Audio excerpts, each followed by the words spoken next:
Today I want to begin a brand new series of video lectures, which I want to call Fundamental Christianity.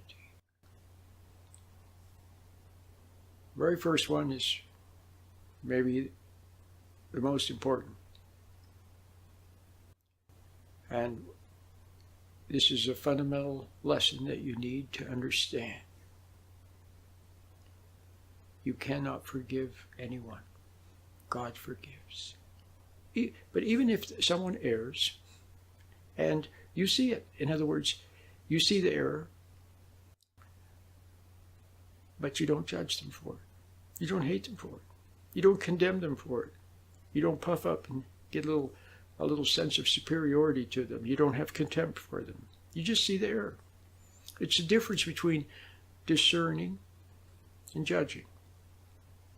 Okay? It's all right to discern error, to see the error, but without any resentment, without any little emotion, without any little high, without any condemnation. You just see it.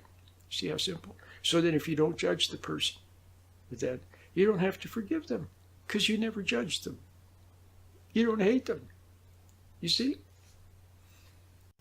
So if someone says, well, I did you wrong, you say, well, I'm glad you see it. Okay? I'm glad you see it. You're glad for them. If they see that they did you wrong at some point in the past and then they're sorry for it, that's good for them. It's good for their soul. It doesn't make any difference to you whatsoever. See? Now you don't have to forgive them because you didn't judge them. Can you see how important that is?